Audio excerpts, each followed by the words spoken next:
आपका स्वागत है। मैं हूं आपके साथ वीना।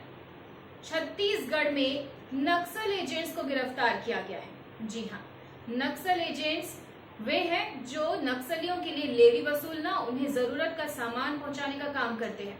आखिर कौन है वो एजेंट्स, आइए आपको अपनी इस खबर में दिखाते हैं। और इस पूरे मामले के बाद अब सियासी बयानबाजियां भी शुरू हो चुकी है, वो भी आपको दिखाते हैं। छत्तीसगढ़ के मोहला मानपुर अंबागढ़ चौकी जिले से नक्सलियों के 5 एजेंट्स पकड़े गए हैं। ये आरोपी ठेकेदारों से वसूली कर नक्सलियों तक पहुंचाते थे। पुलिस के मुताबिक अब तक 60 लाख से ज्यादा वसूली ये लोग कर चुके थे।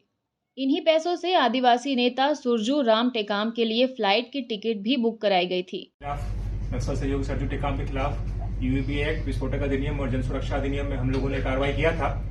और जब सूचना के आधार पर उसके यहाँ रेड की गई थी तो काफी सारे विस्फोटक सामग्री और आपत्तिजनक दस्तावेज वगैरह मिले थे, जिसके इसमें लगातार विवेचना की जा रही थी।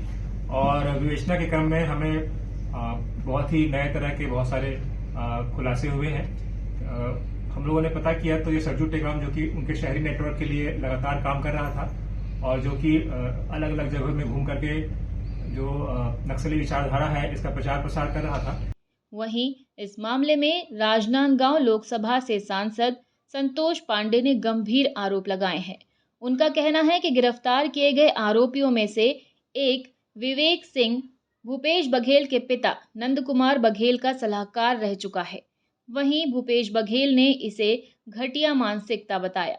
आदिवासी नेता सुरजूराम टेकाम और सोनाराम फरसा 22 मार्च को फ्लाइट से दिल्ली गए थे।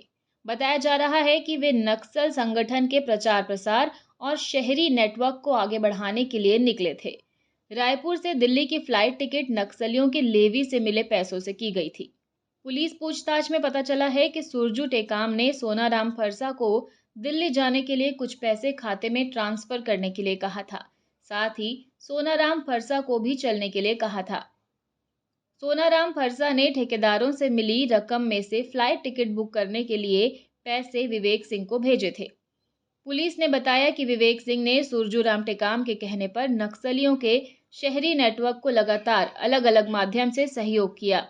ये लगातार एक दूसरे के संपर्क में थे, नक्सलियों को मजबूत करने के लिए मदद किया करते थे। नक्सलियों ने भैरमगढ़ क्षेत्र में तेंदुपत्ता ठेकेदारों को धमकी दी थी। साथ ही 2022 में सोनाराम फरसा, विजय जुर्री, रामलाल कर्मा और राजेंद्र कड़ती को 1 करोड़ रुपए लेवी वसूलने का टारगेट मिला था। इसमें चारों ने तकरीबन 60 लाख रुपए की वसूली की थी। पुलिस ने बताया कि वसूली के बाद बैंक से नकदी निकालकर नक्सलियों को पहुंचाने का काम किया गया। पकड़े गए एक आरोपी राजेंद्र कड़ती का भाई मोहन कड़ती भैरमगढ़ क्षेत्र का कुख्यात नक्सली कमांडर है। ये सभी कई साल से नक्सलियों से मिलकर ठेकेदारों से लेवी वसूली, नक्सलियों को राशन, दवाई और जरूरत की सामग्री सप्लाई करते थे। इस पूरे मामले में डिप्टी सीएम विजय शर्मा ने क्या कहा, आइए आपको सुनाते हैं। बहुत स्पष्ट है, विवेक सिंह नाम के जो व्यक्ति निकले हैं वो उनके पिता के प्रतिनिधि रहे हैं। अभी कुछ कहा नहीं जा रहा है, परंतु ये बात तय है कि ये मनी ट्रेल की जो चैन है उसकी एक कड़ी पकड़ी गई है। अब पूरी चैन पकड़ी जाएगी। इसमें उन लोगों का भी बयान हुआ है जिन्होंने स्वयं बताया है कि फला फला हमारे व्यवसाय के कारण हमको नक्सलियों को यह लेवी देनी पड़ी है। उन्होंने बताया है, लेवी लेने वाले भी पकड़ाए हैं जो बीजापुर के 4 लोग हैं, उनके खिलाफ भी पुराने प्रकरण हैं। उनके रिश्तेदार भाई आदि तो नक्सल कमांडर हैं, उसका भी पूरा रिकॉर्ड है। तो ये चैन है, यही वो चैन है जिसके कारण वसूली का काम नक्सलियों के द्वारा किया जाता है। अवैध वसूली सारी की जाती है और उस अवैध वसूली के द्वारा ऐशो आराम की जिंदगी कई लोग, उनके बड़े नेता जीते रहते हैं। इसलिए बड़ी स्पष्टता के साथ मैं कहना चाहता हूं कि जो भी स्वयं के व्यवसाय को चलाने के लिए नक्सलियों को फंडिंग करते हों, वो समाज के साथ धोखा है। उनको ऐसा नहीं करना चाहिए।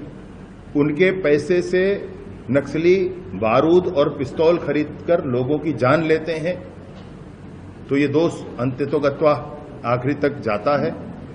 और इसलिए इस बात से बिल्कुल बचना चाहिए। व्यवसाय के और स्थान हैं, और तरीके हैं, अन्य प्रक्रियाएं हो सकती हैं, वहां पर करना चाहिए और इससे जरूर बचना चाहिए। और खबरों में फिलहाल रहने के लिए हमारे चैनल को सब्सक्राइब कर लीजिए और नोटिफिकेशन के लिए बेल आइकन दबाना ना भूलें। नमस्कार।